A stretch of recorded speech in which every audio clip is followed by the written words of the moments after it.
श्री राधा वल्लभ श्री हरिवंश राधा वल्लभ श्री हरिवंश वृंदावनेश्वरी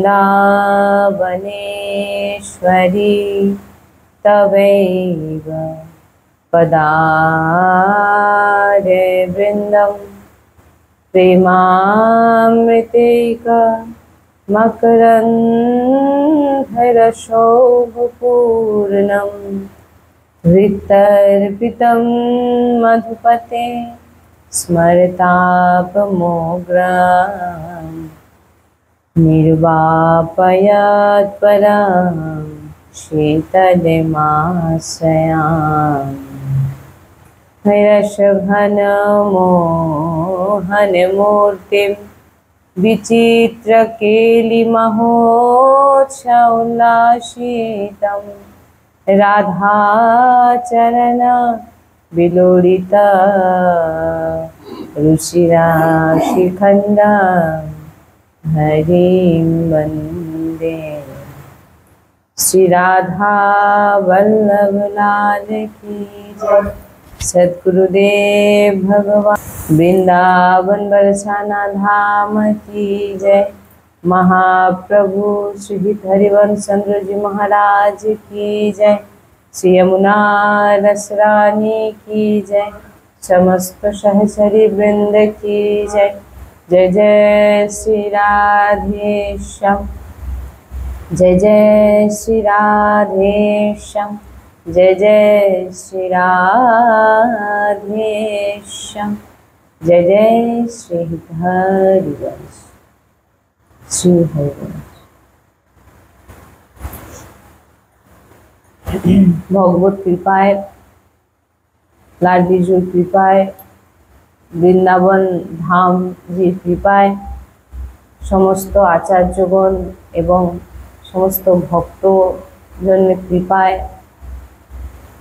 সদ্গুরুদেব ভগবানের কৃপায় আমরা আজকে ভাগবতের ষষ্ঠম দিবসে আমরা প্রবেশ করব। অতি দুর্লভ এই ভাগবত এবং এই ভগবান আমাদের এই ভাগবত জিকে শ্রবণ করাচ্ছেন, মানে ভগবত প্রাপ্তি ভগবান করাতে চান, তাই এই ভাগবতকে আমাদের শ্রবণ করাচ্ছে। তাতে ভগবত প্রাপ্তি করার সবথেকে সহজ সরল রাস্তা আমরা ভাগবত থেকে শ্রবণ করে এবং আমরা সেটা নিজের জীবনে ধারণ করে ভগবত প্রাপ্তি যাতে আমরা খুব সহজভাবে করতে পারি, তার রাস্তা আমাদের ভাগবত দেখায়। এই ভাগবতকে ভাগীরথীও বলা হয়েছে। ভাগীরথীকে যে নিজের কান দিয়ে ঢুকিয়ে, নিজের কান দিয়ে নিজের হৃদয় বিরাজিত যে ঠাকুরজিকে শ্রবণ করাচ্ছে।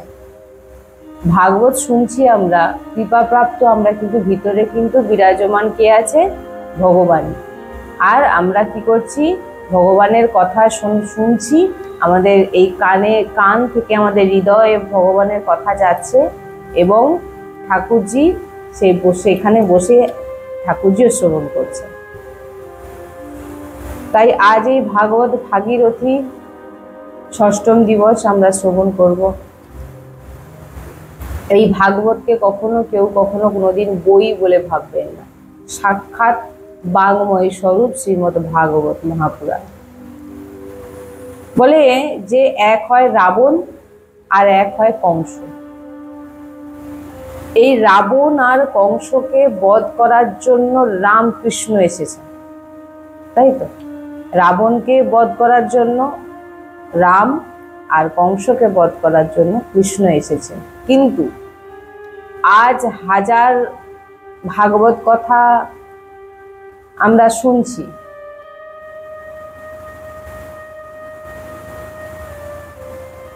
কোন রাবণ কোন কংসকে বধ করার জন্য ভাগবত কথা আমাদের শোনানো হয়? শুনুন, রাবণ আর কংস আমাদের প্রত্যেকের ভিতরে কিন্তু আছে। রাবণ আর কংস প্রত্যেকের ভিতরেই কিন্তু রাবণ আর কংস বিরাজমান আছে কি নেই? আর এই রাবণ কি, সেটা কি রূপে বিরাজমান? কাম, ক্রোধ, লোভ, অহংকার, হিংসা, এই সমস্ত হচ্ছে রাবণ আর কংস ভিতরে বিরাজমান। আর এই ভাগবত হচ্ছে ভগবান স্বয়ং সাক্ষাৎ শ্রীকৃষ্ণ। শ্রীকৃষ্ণ কি করছেন, তিনার বাণী যখন আমরা শ্রবণ করছি, আমাদের কানের ভিতর থেকে হৃদয়ে গিয়ে সেই রাবণ এবং কংসকে মারা হচ্ছে। মানে কাম, ক্রোধ, লোভ রূপী যে রাবণ কংস বসে আছে, তাকে ভগবান স্বয়ং আমাদের এই কানের ভিতর থেকে হৃদয়ে গিয়ে তাদেরকে বধ করছে। সেটা কি দিয়ে? কোনো অস্ত্র দিয়ে না। কি দিয়ে বধ করছে? বাণী দিয়ে বধ করা হচ্ছে। মানুষের কত বড় বাড়ি আছে, মানুষের কত বড় গাড়ি আছে, মানুষের কত অর্থ আছে, সেটা বড় কথা না। মানুষের স্বভাব কতটা সুন্দর আর কতটা নির্মম, সেটাই হচ্ছে বড় কথা। আপনারা নিজেরাও দেখবেন, যারা একটু অনেক বড় উচ্চ পদে বসে আছে, টাকা পয়সা অর্থের কোনো অভাব নেই, তিনার মুখে দেখা গেল আপনি একটা কথা জিজ্ঞাসা করলে আপনাকে হেও করে আপনার সঙ্গে দুর্ব্যবহার করলো, তাহলে ওরকম আপনি হৃদয় থেকে কি হলেন? দুঃখ পেলেন। তাহলে ওরকম টাকা পয়সা থেকে আমাদের কি লাভ, যে আমরা অন্য কোনো ব্যক্তিকে দুঃখ দিলাম? মানে কি স্বভাব। হয়তো কেউ গরিব, তার একটা কথা এত মিষ্টি যে তার কাছে মনে হয় বসে কথা বলতে ইচ্ছা হয়, তার কাছে বসতে ইচ্ছা হয়, কিছু শুনতে ইচ্ছা হয়। তাই বলছেন যে স্বভাবটাই হচ্ছে সব থেকে বড় জিনিস। আর আজকের রাবণ কংসের মতো স্বভাবের মানুষ মর্ধন করবার জন্যই ভাগবতী শ্রীরামকৃষ্ণ রূপে প্রকট হয়েছে। কি বলছি?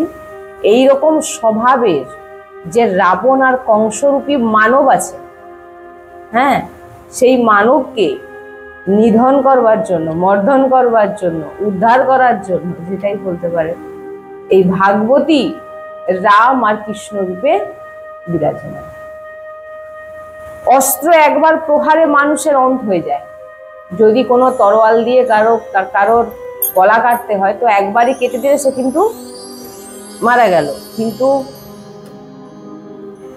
শাস্ত্র যখন মানুষ শুনবে, তার যদি কোনো কথা হৃদয় লেগে যায় একবার, শাস্ত্রের কোনো বাণী, শাস্ত্র হচ্ছে একটি অস্ত্র, বললাম না আমি যে ওটা বাণী রূপী অস্ত্র। আপনি সাধারণ অস্ত্রে একবার গলা কাটলেন, ব্যাস, আর কিছু কোনো কাজে লাগলো না, গলা কাটলো মানে শেষ। কিন্তু শাস্ত্র আপনাকে বারবার গলা কাটবে।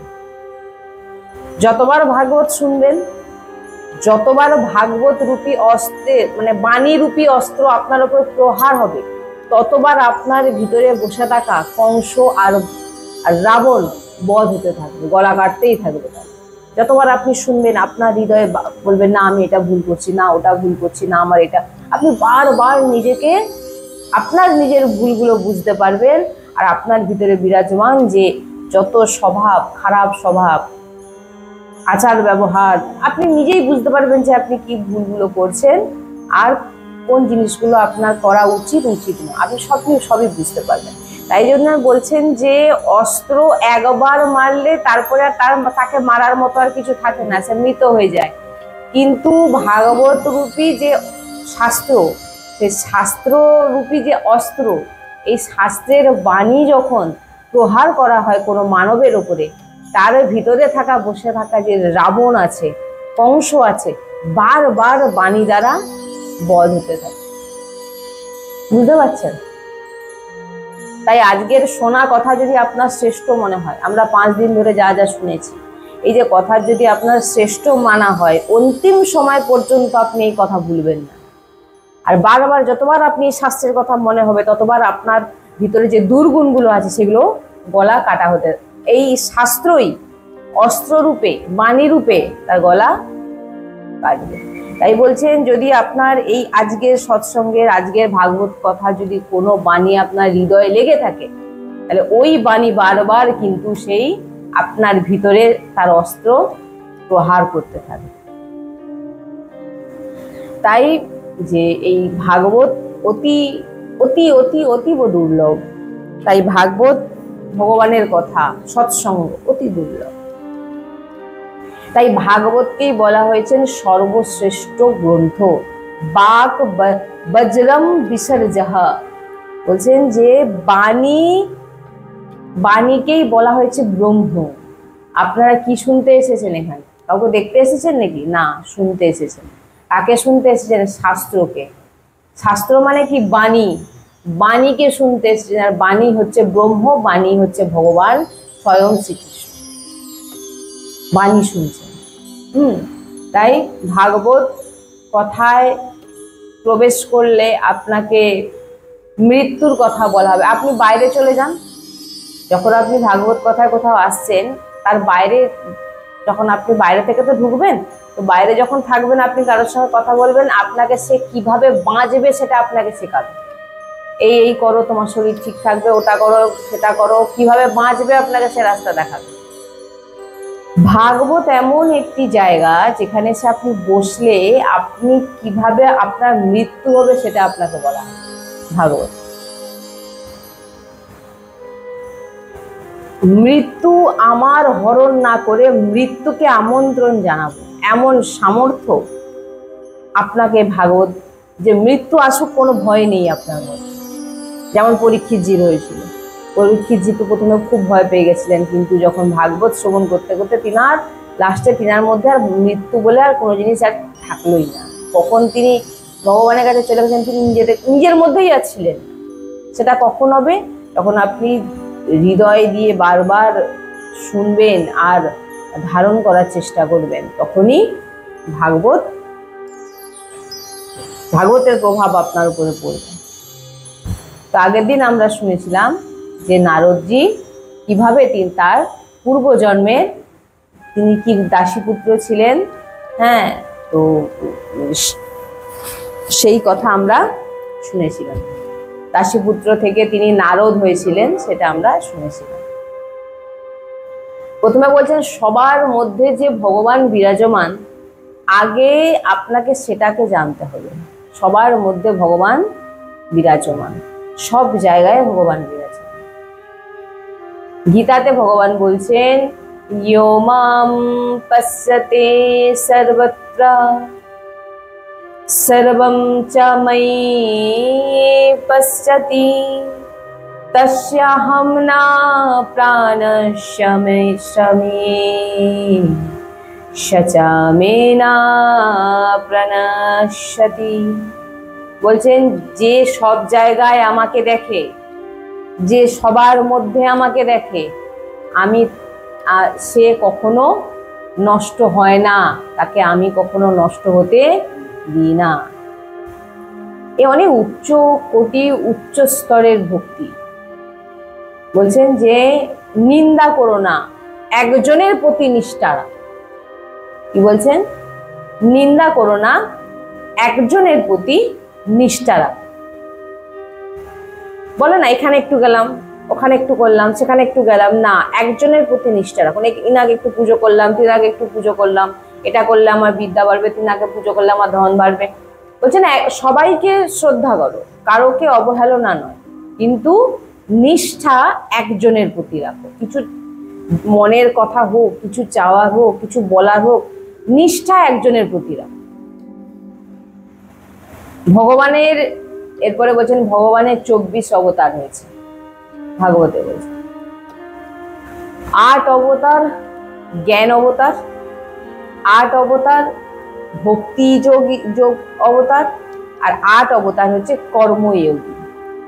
8 অবতার জ্ঞান যোগী, 8 অবতার ভক্তি যোগী, 8 অবতার কর্মযোগী। এই যে 3টি 24 অবতারের 8 করে 3টে, একটি হচ্ছে জ্ঞান, একটি হচ্ছে ভক্তি, আর একটি হচ্ছে কর্ম।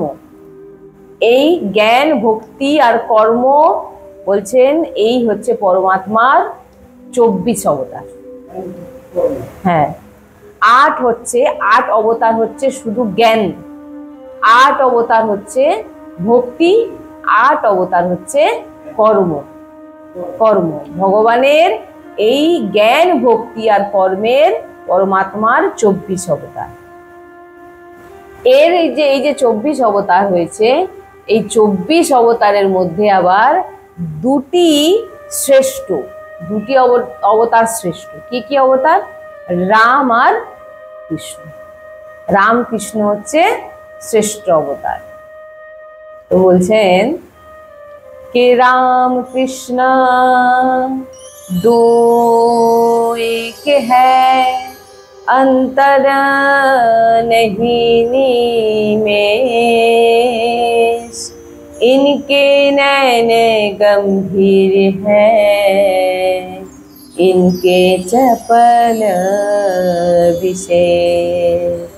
हाय कि राम कृष्ण नो दो एक है, अंतर नहीं निमेष, इनके नैन गंभीर है, इनके चपल विशेष। এই 24 অবতারের মধ্যে দুটি অবতার হচ্ছে শ্রেষ্ঠ। কি অবতার? রাম আর কৃষ্ণ অবতার হচ্ছে 24 অবতারের মধ্যে শ্রেষ্ঠ। আর এখানে বলছেন রাম কৃষ্ণ, এখানে বলছেন যে রাম কৃষ্ণ দো নেহি, রাম কৃষ্ণ হচ্ছে একই। রাম আর কৃষ্ণ কিন্তু আলাদা নয়, রাম কৃষ্ণ একই। দো নেহি, দুজন নয়, একজনই, শুধু অবতারের লীলা আলাদা। একজনের নয়ন, একজনের নেত্র গম্ভীর শ্রীরামজি, আর একজনের নেত্র হচ্ছে চঞ্চল শ্রীকৃষ্ণের।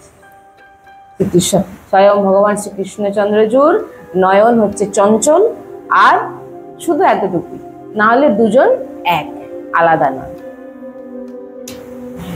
বেদব্যাসজি জীবের কল্যাণের জন্য ভাগবত রচনা করেছিলেন, করলেন। নারদজি ব্যাসজিকে প্রেরিত করেছিলেন ভাগবত রচনার জন্য, এবং নিজের পূর্ব জন্মের কথা শ্রবণ করিয়েছিলেন। তিনি একটি দাসীপুত্র ছিলেন, তিনার নাম ছিল রামদাস। নারদজির পূর্বে নাম কি ছিল? রামদাস। পিতার মৃত্যু ছোটবেলায় হয়ে যায় এবং মা আশ্রমে আশ্রয় নেয়, সন্তজনের আশ্রমে আশ্রয় নেন এবং সেখানে গৌ সেবার সুযোগ পান, গৌ সেবা করতেন। ঋষিগণের সঙ্গে থাকতেন, ঋষিগণের মণ্ডলীতে বসতেন এবং ঋষিগণের উপদেশ শুনতেন। কে না? ছোট্ট রামদাস, নারদজি। তখনও নারদ হননি, রামদাসজি ছিলেন। তো তিনাদের কাছ থেকে জ্ঞান গ্রহণ করলেন এবং তিনাদের কাছ থেকে মন্ত্র প্রাপ্ত হলো নারদজি। ওই ছোট্ট রামদাসজি মন্ত্র প্রাপ্ত হলো ওম নমো ভগবতে বাসুদেবায় নমঃ। ঋষিগণ জ্ঞান উপদেশ দিয়ে মন্ত্র দিয়ে চলে গেলেন। আর কি হলো না, তিনার যে মা তাকে সাপে কামড়ালো এবং তিনার মার মৃত্যু হয়ে গেল। তো মা মারা গেল, পরমাত্মার অনুগ্রহ মানলেন। জীবের প্রত্যেক পরিস্থিতিতে এই নারদজির কথা যদি আমরা চরিত্র শুনি, এখান থেকেও আমাদের অনেক কিছু প্রাপ্তি, অনেক কিছু আমাদের জানার বিষয় থাকে। যে একটি ছোট শিশু, তার পিতা চলে গেল, তার মাও যে ছিল একজনই অবলম্বন ছিল, সে মাও মৃত্যু হয়ে গেল তার। হ্যাঁ, তো পরমাত্মার অনুগ্রহ তিনি মানলেন যে ভগবানেরই ইচ্ছা এটা, তো এটা তাই, তো তাই। তো জীবের প্রত্যেক পরিস্থিতিতে ভগবান কৃপার অনুভব আমাদের করা উচিত। জীবের প্রত্যেক পরিস্থিতি, প্রত্যেক যে আমাদের জীবনে খারাপ ভালো যা কিছু ঘটুক না কেন, ভগবানের কৃপা আমাদের উপরে যে আছে এটা অনুভব করা উচিত। সেটা নারদজি করছিলেন। আর বলছেন 24 ঘন্টা ভগবানের কৃপা হচ্ছে, এটাই অনুভব করো। তুমি যে বেঁচে আছো, তুমি যে কথা বলছো, তুমি যে যা কিছু জীবনে তোমার ঘটছে, তুমি সব কিছুই ভগবানের কৃপা বলে এটাকে মনে করো। তিনি যদি মনে করেন এক মুহূর্তে আপনি থাকবেন না, তাই বলছেন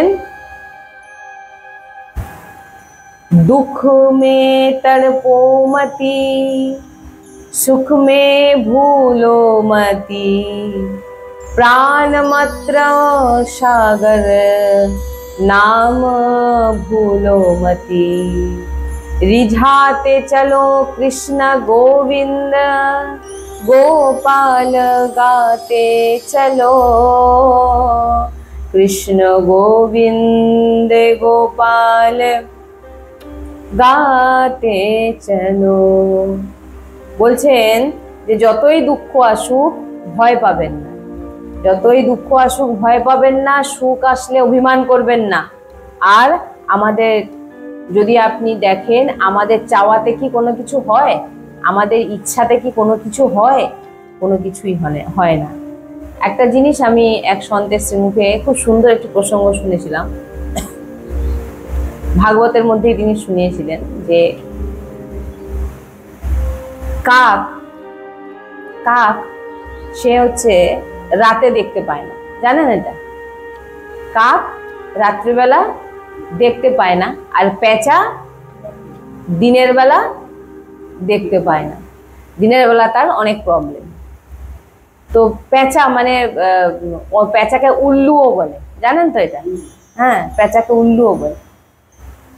তো পেঁচা যখনই একা বসে বসে থাকে দিনের বেলা, ভগবানকে বলতে থাকে, হে ভগবান, দিন কেন এসেছে?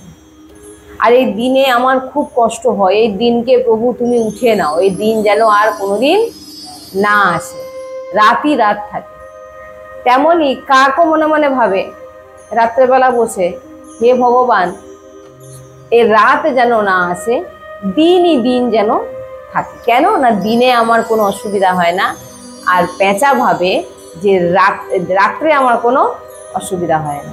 কাক ভাবছে রাত্রে আমার অসুবিধা হয়, দিনে আমার কোনো অসুবিধা হয় না, আর পেঁচা ভাবছে আমার রাত্রেবেলা আমার কোনো অসুবিধা হয় না, দিনের বেলা আমার অসুবিধা হয়। এবারে বলুন, কাক আর পেঁচার চাওয়াতে দিন আর রাত্রে কি ভগবান পাল্টে দেবে? দিন যেমন দিন আসবে আবার রাত আসবে, আবার দিন আসবে আবার রাত আসবে, পাল্টাবে না। আপনার চাওয়াতে কোনো কিছু হবে না।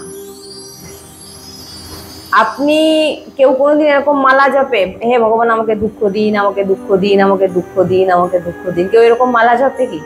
এই দুঃখ দিন, দুঃখ দিন, দুঃখ দিন, দুঃখ দিন মালা জপে? জপেন না। কিন্তু কিন্তু আমরা দিন রাত দেখুন এত আমরা মালা জপি যে দুঃখ দিন, দুঃখ দিন, দুঃখ দিন। আপনি দুঃখ চাইছেন, হ্যাঁ, এরকম কিন্তু কোনো মানুষ নেই যে দুঃখ চায়। কি চায়? সুখ দিন, সুখ দিন, সুখ দিন। দুঃখ না চেয়েও আপনাকে দুঃখ দিচ্ছে, আর সুখ চেয়েও আপনাকে কিন্তু সুখ দেওয়া হয় না। দেওয়া হয়? আপনি দুঃখ চাইছেন না। কেউ কি দুঃখ চায়? কাউকে কোনোদিন দেখেছেন মালা জপ করতে দুঃখ দিন, দুঃখ দিন? না, সুখ চাই, কিন্তু সুখ পাওয়া খুব কঠিন। আর দুঃখ আপনি চান না, কিন্তু আপনাকে দুঃখ দেওয়া হয় কি হয় না? দুঃখ দেওয়া হয় তো।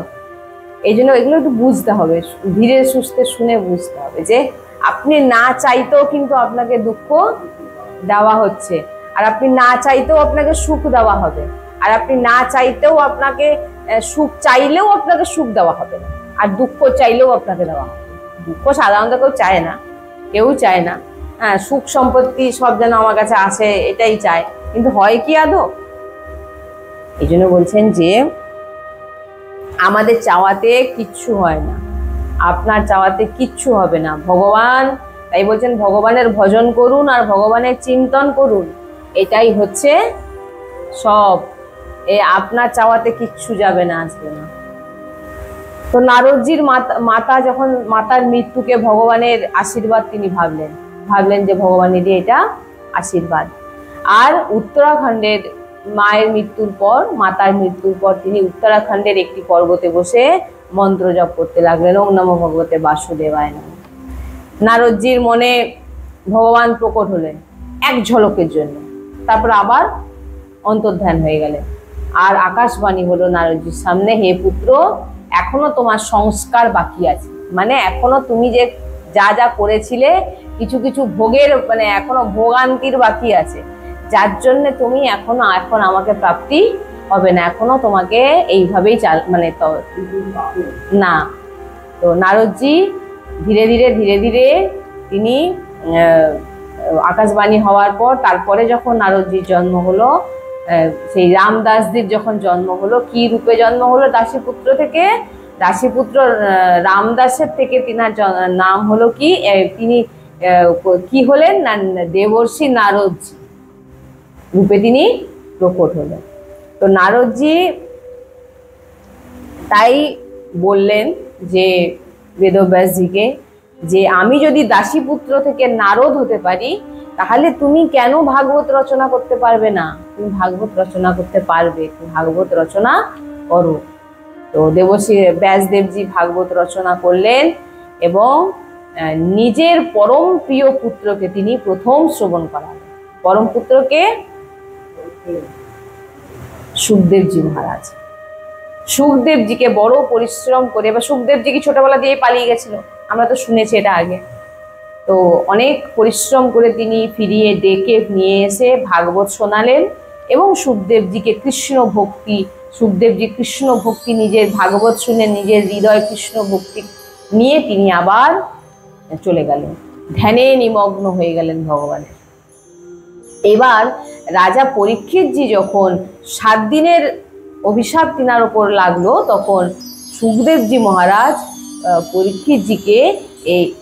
পরীক্ষিতজির সভাতে গেছিলেন। সুখদেবজি মহারাজ পরীক্ষিতজির সভাতে গেছিলেন যখন শোক সভা চলছে, এবং এমন ভাগবত কথা শ্রবণ করেছিলেন যে 7 দিনে পরীক্ষিতজি মোক্ষ প্রাপ্ত হয়ে গেলেন। মানে কিভাবে তিনি কি শুনিয়েছিলেন আর কিভাবে তিনি পরীক্ষিতজি শুনেছিলেন।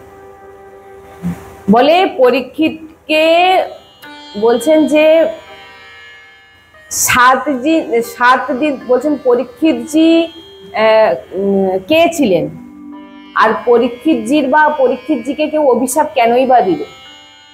পরীক্ষিতজি কে ছিলেন অনেকে বলেন, আর পরীক্ষিতজিকে অভিশাপ কেনই বা দেওয়া হয়েছিল, কেন 7 দিন সময় দেওয়া হয়েছিল যে 7 দিনের মধ্যেই তোমার মৃত্যু হবে। বলছেন কৌরব আর পাণ্ডবের তখন যুদ্ধ চলছে। প্রথম স্কন্দের 7ম অধ্যায়ে 13 নম্বর শ্লোকে বলছেন যে কৌরব এবং পাণ্ডবের তখন যুদ্ধ চলছে। সবাই তখন সব কৌরব মারা গেছে, কৌরব আর পাণ্ডব, সব কৌরব মারা গেছে, একজন মাত্র বেঁচে আছে, সে হচ্ছে কে? দুর্যোধন বেঁচে আছে। তো এবারে দুর্যোধনের সাথে যুদ্ধ চলছে কার? ভীমসেনের। এবারে যুদ্ধ হতে হতে ভীমসেনের দিব্য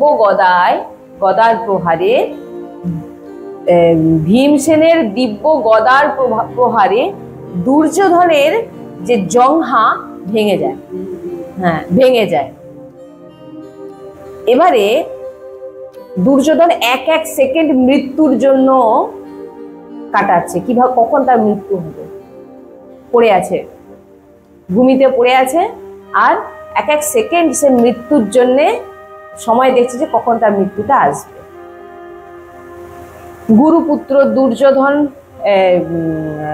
গুরুপুত্র অশ্বত্থামা দুর্যোধনের কাছে এসে বললেন যে তোমার এরকম অবস্থা কে করেছে, এ কি হলো তোমার? দুর্যোধন তখন বলছেন দেখুন, একদিকে দেখতে গেলে দুর্যোধনের বলার কি উচিত ছিল? অশ্বত্থামাকে বলা উচিত ছিল যে আমার তো শেষ অবস্থা, মৃত্যু মুখে, তুমি পাণ্ডবদের কাছে গিয়ে বলো যে আমি খুব দুঃখী, আমি ক্ষমা প্রার্থী, আমাকে যেন তারা ক্ষমা করে দেয়, এটা বলা উচিত ছিল। কিন্তু এটা না বলে তিনি কি এখানে বলছেন, যে পাপী হয় সারা জীবন, যে পাপ কর্ম করে থাকে, যে দুষ্ট মনোভাবের হয়, হ্যাঁ, যার মনে খারাপ ভাবনা থাকে, বলছেন বিষ ভরা থাকে, বলছেন যে সে মারা যাওয়া পর্যন্ত বলছেন তার বিচার সে কিন্তু ত্যাগ করতে, সে মরে যাবে কিন্তু সে অন্য লোকে খারাপ চেয়েই মরে। দুর্যোধনের এখন উচিত কি ছিল যে আমার তো শেষ সময়, গুরুপুত্রকে বলতে পারতো যে পাণ্ডবদেরকে শুধু এতটুকু সূচনা তুমি পৌঁছে দিও যে আমি তো মৃত্যু মুখে, আর আমি মৃত্যু মুখে, আমার তো যে কোনো মুহূর্তে মৃত্যু হবে, তো আমি চাই যে ওরা যেন আমাকে ক্ষমা করে দিক, আমি যা যা করেছি তাদের সঙ্গে, আমি পাণ্ডব যেন আমাকে ক্ষমা করে দেয়। এটা না চেয়ে তিনি কি চাইলেন, দ্রোণাচার্যের পুত্র অশ্বত্থামাকে বলছেন যে হে দুর্যোধন, দুর্যোধন বললেন যে অশ্বত্থামা বললেন তোমার এরকম দুর্গতি কে করলো? গুরুপুত্র জিজ্ঞাসা করছে, দ্রোণাচার্যের পুত্র অশ্বত্থামা দুর্যোধনকে জিজ্ঞাসা করছে তোমার এরকম দুর্গতি কে করলো? তখন দুর্যোধন বললেন, গুরুপুত্র আমি তোমার কাছে আর কিচ্ছু চাই না, শুধু একটা জিনিস চাইছি, কি না পঞ্চ পাণ্ডবকে তুমি মেরে দাও। মৃত্যু মুখে দিন গুনছে, ভূমিতে পড়ে আছে, তবু তিনি যে বলছেন না যে সারা জীবনের যে পাপ, বিষে ভরা মন, সে কি হয় অন্তিম সময় কিন্তু তার সেই জিনিসই তার ভিতরে আসবে। সে ভালো কখনোই চাইতে কারণ পারবে না। যে তুমি পঞ্চ পাণ্ডবকে তুমি মেরে দাও, এটাই আমার ইচ্ছা, অন্তিম ইচ্ছে। হ্যাঁ, ও আমার এসব কে কি করলো তোমাকে এসব জানতে হবে না, তুমি শুধু এতটুকুই করো, আমি শান্তি পাবো দিলে, শান্তিতে মরতে তো পারবো। তো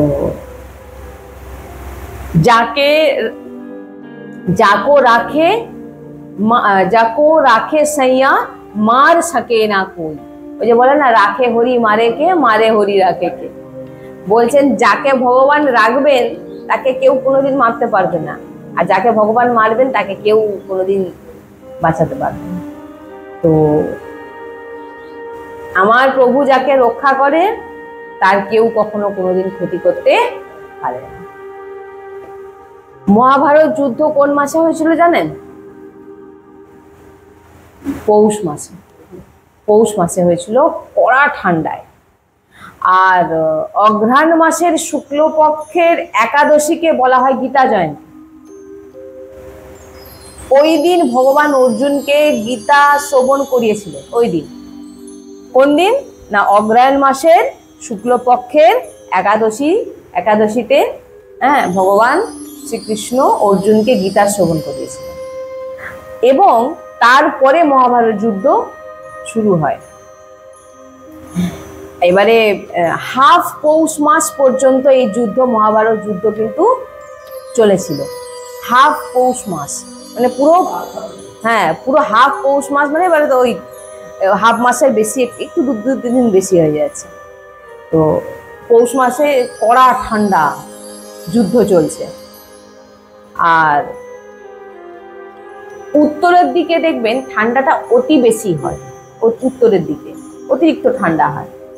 তো কুরুক্ষেত্রে তো তখন তো যখন মহাভারতের যুদ্ধ হয়েছিল তখন তো কোনো বিল্ডিং ঘর বাড়ি ছিল না যে সৈনিকরা বা পঞ্চ পাণ্ডব কৌরব তিনারা বিল্ডিং এ ঢুকে গিয়ে দরজা লাগিয়ে দিয়ে লেপ কম্বল চাপা লাগিয়ে ঘুমোচ্ছে রাত্রিবেলা, সেরকম তো নয়। সেখানে সব শিবির করা ছিল, টেন্ট যেটা বলে এখন, কুটির করা, হ্যাঁ ওই তাবু বলুন আর শিবির বলুন, হ্যাঁ এরকম ছোট ছোট করা থাকতো, করা ওর মধ্যেই রাত্রেবেলা তিনারা ঘুমাতেন। তো অশ্বত্থামা দুর্যোধনকে বললেন, মিত্র তুমি চিন্তা করো না, হ্যাঁ তুমি যেটা চাইছো সেটা আমি পূরণ করবই, তোমার ইচ্ছা আমি পূরণ করবো। এইবার এইখানে কিছু বোঝার বিষয় আছে, চিন্তা করতে হবে। সে মরতে বসেছে, ভগবান তার সামনে আছে। দুর্যোধন ভগবানকে দেখেছিলেন তো না? দেখেননি। একই সঙ্গে একই ময়দানে যুদ্ধ করছেন, সামনে দেখছেন কুরুক্ষেত্রে।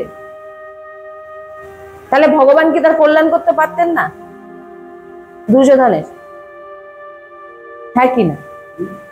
কিন্তু অর্জুনের ভাবনা একটা আর দুর্যোধনের ভাবনা একটা। অর্জুন ভগবানের চরণ প্রাপ্তি হলো, দুর্যোধনের দুর্গতি হলো। দুর্গতি মানে এই যে এইভাবে দুর্গতি, কিন্তু উনারা তো সব ভগবত পার্শ্বদী, আমাদের লীলা করে আমাদের শেখানোর জন্য তিনারা এসে এই সমস্ত কিছু করেছেন। কিন্তু আমি এখানে এটাই বোঝাতে চাইছি যে সবকিছু করতে হবে আপনাকে। কি বললাম? ভগবান তো সেইখানেই গীতা উপদেশ দিলেন, ভগবান সেখানেই দাঁড়িয়ে আছেন, ভগবান সবকিছুই বলছেন। ভগবানের কথা কেউ মেনেছে, শুনেছে? যারা শুনেছে তাদের জয় হয়েছে, যারা সহ্য করেছে তাদের জয় হয়। আর যারা সহ্য করতে পারছে না, ভাবেন আমি সবকিছু করে দেবো, তারাই ভোগে। যেমন দুর্গতি হলো দুর্যোধনের। ভগবান বলেছিলেন যে যুদ্ধ করো না, অনেক মানুষ মারা যাবে, অনেক কিছু হবে। হ্যাঁ, আর এদিকে অর্জুনকেও বলেছিলেন, অর্জুন এই যুদ্ধে তুমি কি মারবে, অলরেডি ওই লবঙ্গের মতো আমার দাঁতের নিচে ওরা সব, ওদেরকে আমি চিবিয়ে দিয়েছি, তুমি কি মারবে, তুমি কি মারবে, ওদের মৃত্যু অলরেডি, হ্যাঁ তুমি না মারলেও ওদের মৃত্যু হবে, তুমি কি মারবে, তুমি তো নিমিত্ত মাত্র। তাই বলছেন যে যা কিছু সব আমাদেরকেই করতে হবে। আপনাকে ভাগবত শুনে ধারণ করতে হবে, আপনাকে ভাগবত শুনে যা যা শুনছে সেগুলোকে নিজের জীবনে আনতে হবে। কিন্তু আমি শুনে চলে গেলাম, গিয়ে আমি আমি যে কোনো দিক থেকে আমি শুনলাম, শোনার পর আমি একই জিনিস আবার সেই প্রতিদিনে যা সেটাই করিয়েছি, কিন্তু আমার জীবনে কোনো পরিবর্তন আসছে না। তাহলে আপনার ভাগবত কি, ভগবানও যদি এসে আপনাকে উপদেশ দেন, আপনার যদি আপনি বলেন ভাগবত স্বয়ং ভগবান শ্রীকৃষ্ণের বাংময় স্বরূপ আপনাকে বলছেন যে এটা করো না, ওটা করো না, সেটা করো না, তাতেও মানছে না মানুষ, সেই একই জিনিস করছে। এই জন্য হাজার হাজার ভাগবত কথা শুনেও মানুষের কেন কল্যাণ হচ্ছে না? কারণ মানুষ নিজেকেই সব ভেবে নিয়েছে, আমি সবকিছু করে নেবো। কিন্তু ভাই তুমি যেটাই চাও না কেন, তুমি যা চাইবে সেটা যে তুমি পেয়ে যাবে, তুমি যেটা ভেবে থাকো যেটা তুমি ভুল। কারোর চাওয়াতে কোনো কিছু হয় না। যা কিছু তুমি শুনছো, শুনে তোমাকে জীবনে ধারণ করতে হবে। তুমি যদি তুমি যা মনন করো না কেন, ভগবানের যদি সামনে এসছে, তোমার কল্যাণ কেউ করতে পারবে না। ভগবান সামনে আছেন, ভগবান সেই কুরুক্ষেত্রে আছেন, তবু সে মৃত্যুর সময় চাইছে কি পঞ্চপাণ্ডবের মৃত্যু হয়ে যায়। এই জন্য বলছেন যে আগে থেকে নিজের ভাবনাটাকে পবিত্র করো, কারোর অন্যের প্রতি পবিত্র রাখো, যাতে অন্তিম সময় তার উপরে আমার সেই ভাবনা যেন না থেকে যায়। এই জন্য বলছেন যে এইগুলো বলছেন না, মহাভারতের মধ্যে সবকিছু আছে, সবকিছু আছে, কেউ যদি নিতে পারে সবকিছু আছে। তো এখানেই ভাবুন যে মৃত্যুর সময় তার বিচার দেখুন, যে অন্যের মৃত্যু কামনা করছে, তার মৃত্যুর সময় সে অন্যকে মারার জন্য লোক লাগাচ্ছে। তো অশ্বত্থামা কথা দিয়ে চললেন যে হ্যাঁ আমি পঞ্চপাণ্ডবকে মেরে দেব। পাণ্ডব ঘুমোচ্ছেন শিবিরে, দরজা ফরজা তো এমনি পর্দার মতো ফেলা আছে, জোর ঠান্ডা বাতাসে পর্দা নড়ছে। রাত তখন প্রায় 12টা, অর্জুনের ঘুম ভেঙে যায়। অর্জুনের ঘুম ভেঙে যেতে অর্জুন তখন দেখে না দরজার মানে ওই পর্দার কাছে কেউ যেন দাঁড়িয়ে আছে। ভালো করে যখন জিজ্ঞাসা করলেন কে, তারপর যখন ভালো করে দেখলেন, কারণ অমাবস্যার রাত ছিল, অন্ধকার, হ্যাঁ, তো ভালো করে যখন দেখলেন তখন দেখলেন না পীতাম্বরধারী ভগবান শ্রীকৃষ্ণ হাতে ছড়ি নিয়ে সে দরজার সামনে দাঁড়িয়ে আছে। দেখতে পেলেন তখন তো অর্জুন শুধু কাঁদতেই আছেন, যে ভগবান বুঝতে পেরে গেছেন যে কিছু তো কারণ আছে, যে প্রভু না ঘুমিয়ে জেগে আছেন, পাহারা দিচ্ছেন আমাদের। তো বলছেন কানাইয়া তুমি ঘুমোওনি? ভগবানকে জিজ্ঞাসা করছে, এত ঠান্ডাতে তুমি বাইরে কেন দাঁড়িয়ে আছো, হু করে ঠান্ডা হাওয়া। তখন ভগবান শ্রীকৃষ্ণ বললেন, অর্জুন তোমার ঘুম আসছে? ভগবান জিজ্ঞাসা করছে। তখন অর্জুন বললেন, জীবনের সমস্ত ডোর, জীবনের ঘুড়ি হচ্ছে আমি, আর দড়ি আমার সঙ্গে যে দড়িটা জুড়ে আছে সে দড়ি আমি আপনার হাতে দিয়ে দিয়েছি। আমার জীবনের যে সুতো, যে ডোর, আমার জীবনের যে ডোর আমি আপনার হাতে দিয়ে দিয়েছি, আপনার চরণে অর্পিত করে দিয়েছি। আমার কিসের চিন্তা? চিন্তা তো আপনার, আমি কেন ঘুমাবো না? তো শ্রীকৃষ্ণও কাঁদছেন, অর্জুনও কাঁদছেন, যেখানে আমার প্রভুর হাতে আমার জীবনকে অর্পিত করে দিয়েছি, এখানে আর আমার চিন্তার কি আছে? কৃষ্ণ ভগবান শ্রীকৃষ্ণ তখন বললেন যে আজকে তোমরা এখানে ঘুমিও না। তখন কি করলেন, শ্রীকৃষ্ণ 5 পাণ্ডবকে তুলে নিয়ে অন্য একটি শিবিরে, অন্য একটি কক্ষে নিয়ে চলে গেলেন। সেখানে নিয়ে গিয়ে তিনাদেরকে শুইয়ে দিলেন। কিন্তু দ্রৌপদীর যে 5 পুত্র ছিল, সেই 5 পুত্র কিন্তু ওই শিবিরেই শুয়েছে। তো অশ্বত্থামা এসছে অন্ধকারে, এসে কি করলেন, দ্রৌপদীর 5 পুত্রের গলা কেটে দিলেন। কেটে কি করলেন, একটি থলির মধ্যে 5 জনের মুন্ডুকে নিয়ে, হ্যাঁ, যেহেতু অমাবস্যা ঠিক করে দেখতেও পায়নি, তো কেটে নিয়ে তিনি দুর্যোধনের কাছে গেছেন। তো দুর্যোধনকে বলছেন, দেখুন দেখুন দেখুন, আপনার মনের ইচ্ছা আজকে আমি পূর্ণ করতে পেরেছি, আমি সব থেকে বড় খুশি। দুর্যোধন তখন বললেন, গুরুপুত্র তুমি কি বলছো, কি গাজর মূলো কেটে নিয়ে এসছো নাকি, যে এইভাবে বলছে দেখুন দেখুন দেখুন, আমি আপনার যে ইচ্ছে ছিল আমি পূরণ করে দিয়েছি। পাণ্ডব কি গাজর মূলো যে কুচিয়ে চলে আসলাম? হ্যাঁ, পাণ্ডবদের মারা এত সহজ নয়। দুর্যোধন কি বলছেন, দুর্যোধন বলছেন, কাকে বলছেন, গুরুপুত্র অশ্বত্থামাকে বলছেন যে পাণ্ডবকে মারা এত সোজা নয়, তুমি এমন করে বলছো যেন গাজর আর মূলো কুচিয়ে এসছো। হ্যাঁ, তো কারণ কেন এই কথাটা তিনি কেন বললেন যে তিনাদের মারা এত সহজ নয়, কারণ হচ্ছে যে তিনাদেরকে রক্ষা করার জন্য আছেন কে, স্বয়ং মুরলীধর ভগবান শ্রীকৃষ্ণ। হ্যাঁ, তো তুমি যাকে মেরেছো বলছো, হ্যাঁ, সেটা কি আদৌ পঞ্চপাণ্ডব? তখন অশ্বত্থামা বলছে, আমরা তো জানি, আর আমি তো জানি আপনি বিশ্বাস করবেন না, তাই আমি থলিতে করে 5 জনের মাথাকেই নিয়ে এসেছি। তখন বলছে, কোথায় দেখি। যখন সেই মাথা বার করে প্রকাশে নিয়ে যায়, আলো একটু নিয়ে গিয়ে দেখলেন আর দ্রৌপদীর 5 পুত্রকে মেরে দিয়েছে। দুর্যোধন তখন বলছেন, আপনি কি করলেন এটা? দুর্যোধন তখন অশ্বত্থামাকে বলছেন, আপনি এটা কি করলেন, যে আমার তো কোনো পুত্রও বেঁচে নেই, আমার কোনো ভ্রাতাও বেঁচে নেই, যে আমাদের যে শ্রাদ্ধ করবে কেউ নেই, যেই হোক আমার ভাইয়ের ছেলেরা তো বেঁচে ছিল যে আমাদের শ্রাদ্ধটুকু করতো, আর আপনি কি করলেন, সেটারও বন্ধ করে দিলেন, আর আমাদের শ্রাদ্ধ শান্তি করার আর কেউ রইল না। এই বলতে বলতে দুর্যোধন শোকে কাঁদতে কাঁদতে মারা গেল। তো বলছেন যে এই জন্য বলেন যে ভগবানের হাতে নিজের জীবনকে অর্পিত করে দাও, এবারে তুমি আর কোনো বিচার করো না, এইবারে তুমি চুপচাপ থাকো। দেখো ভগবান কিভাবে তোমার বলছে না যে ঘুড়ি হচ্ছে আমি, দড়ি হচ্ছে ভগবানের হাতে, মানে ওটাকে কি বলে, যেটাকে লাটাই বলে, তো না কি বলে, লাটাই বলে তো, যে তো এবার আপনি যেরকম ঘোরাবেন আমি সেইভাবেই চলবো, আমার আর হাতে কিছু নেই। তো নিজে যদি উড়তে চাই তখন ওই গাছে বা তারে কেটে নিচে পড়ে যাব।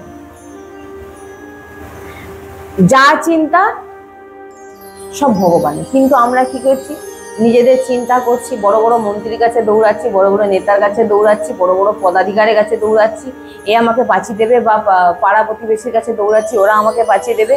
বলছেন যে যদি আপনি ভগবানের আশ্রিত হন, ভগবানের চরণাশ্রিত হন, কোনো কারোর কাছে আপনাকে যেতে হবে না। আর আপনি যদি কারোর খারাপ না করে থাকেন, বা আপনি যদি কারোর খারাপ না চেয়ে থাকেন, তো কেউ আপনার কোনোদিন খারাপ করতে পারবে না। আর ভগবানের হাতে যদি আপনার নিজের জীবনকে আপনি অর্পিত করে থাকেন, নিজের সমস্ত কিছু যদি ভগবানকে অর্পিত করে থাকেন, তাহলে সেটার দায়িত্ব ভগবানের। ভগবানই পাহারাদার হয়ে, দারোয়ান হয়ে দাঁড়িয়ে থেকে আপনার সব কিছুকে রক্ষা করবে, যদি আপনি সত্যি সত্যি ভগবানকে বিশ্বাস করেন। আর এখন কি হচ্ছে, বিশ্বাস না করার ফলে কি হয়, আমরা এদিক ওদিক যাচ্ছি, ও আমার ঘরের সংসারে অশান্তি, ওটা বিভিন্ন রকম জিনিস করতে গিয়ে কি করছে, আমরা ভগবানের প্রতি নিজের বিশ্বাস হারিয়ে ফেলছি। আজকে দেখুন, দুর্যোধন এত পাণ্ডবদেরকে বা ভগবান শ্রীকৃষ্ণকে পছন্দ করতেন না, তো দেখুন লাস্টে তিনিও জানেন, দেখুন কিছু কোথাও না কোথাও কিন্তু দুর্যোধনও জানেন ভগবান শ্রীকৃষ্ণের পাওয়ার। তিনি কি বলছেন, যে পাণ্ডব কি কোনো গাজর মূলো নাকি যে কেটে নিয়ে চলে এসছে? হ্যাঁ, পাণ্ডবকে মারতে গেলে না এত সোজা নয় পাণ্ডবকে মারা, কারণ পাণ্ডবকে রক্ষা করার জন্য স্বয়ং মুরলীধর দাঁড়িয়ে থাকে। তাই তুমি কি বলছো যে তুমি পাণ্ডবকে মেরে দিয়েছো? তো পঞ্চপাণ্ডবকে মারা এত সোজা নয়, এর মানেটা, এই কথার মানেটাই বুঝতে অনেক, যে পঞ্চপাণ্ডবকে মারা এত সোজা নয়। কেন না, কারণ হচ্ছে তাদের তাদেরকে রক্ষা করছেন স্বয়ং ভগবান শ্রীকৃষ্ণ মুরলীধর, তিনি রক্ষা করছেন। তো যেখানে ভগবান রক্ষা করেন কারো রক্ষা করেন কাউকে, তো তাকে মারা খুবই অসম্ভব হয়ে দাঁড়িয়ে যায়। হ্যাঁ, ওই জন্য বলছেন না যে ভগবানের প্রতি বিশ্বাস, এইখান থেকে আমরা এগুলো জানতে পারি যে ভগবানের কাছে বিশ্বাস, ভগবানের প্রতি প্রেম যতক্ষণ না আপনার হৃদয় জাগ্রত হবে। আপনি ভাগবত শুনছেন, ঠিকই আছে, অনেকবার শুনছেন, কাউকে জিজ্ঞাসা করবেন যে আমি কতবার পুরো ভাগবত পড়ে ফেলেছি, কতবার পুরো ভাগবত শুনে ফেলেছি, কিন্তু নিজের জীবনে এখনো ধারণ করিনি, তাহলে আপনার কি হবে? বলছেন না, যখন ভগবান অর্জুনকে দুর্যোধনকে যখন ধর্মের কথা বলে, তখন দুর্যোধনের কি যে এসেছিল নাকি? হ্যাঁ, দুর্যোধন বলছেন যে প্রভু আমি সবকিছুই জানি ধর্মের সম্পর্কে, কোনটা ঠিক কোনটা ভুল, তবু আমি মানতে পারছি না। কি বলছি? ধর্ম কাকে শেখাবেন? দুর্যোধন কি কিছু জানে না? দুর্যোধনকে কি সাধারণ মানুষ ভেবেছেন? ভগবানের সামনে দাঁড়িয়ে আছে, কি দেশে দাঁড়িয়ে থাকবে নাকি?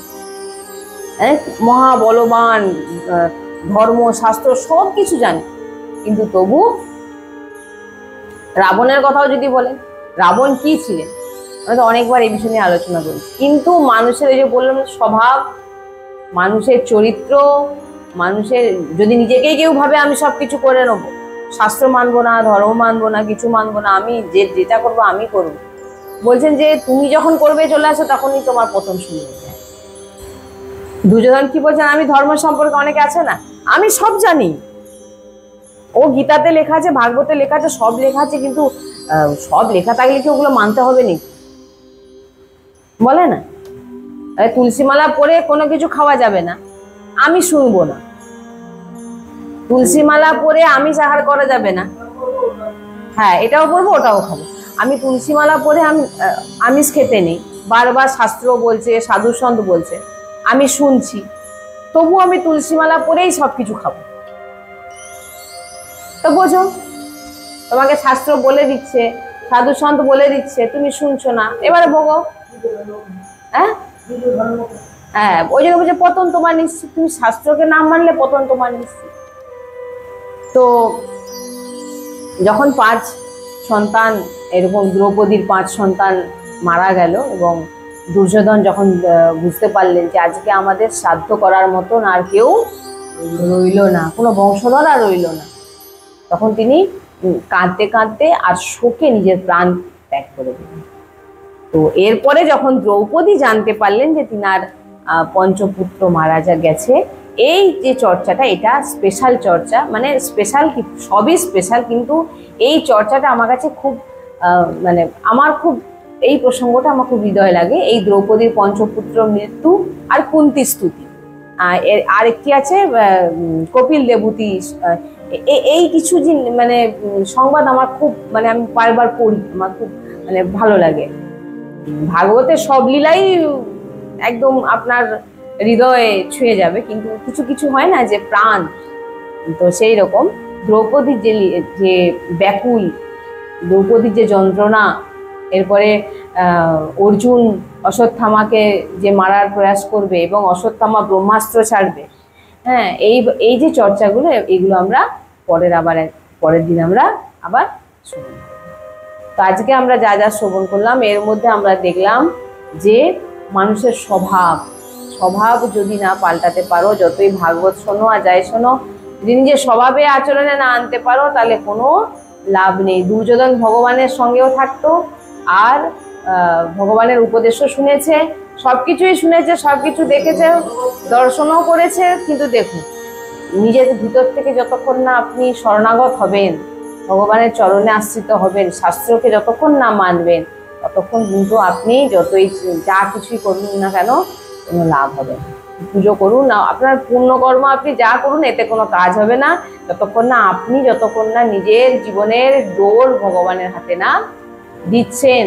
আর ভগবানের বলা যা বাণী, সব ভগবানের বলা বাণীকে মানবেন, তবেই না আপনি এরকম ভগবান আপনার সামনে দাঁড়ানো। এমনি কি দাঁড়িয়ে থাকবেন নাকি? পঞ্চ পাণ্ডব এমনি কি সামনে দাঁড়িয়েছিলেন? কি ছিল পাণ্ডবদের মধ্যে? ছিল শরণাগত, এনারা শরণাগত ছিলেন প্রভু। তো আমরা পরের দিন আমরা এই বিষয়গুলো নিয়ে আবার চর্চা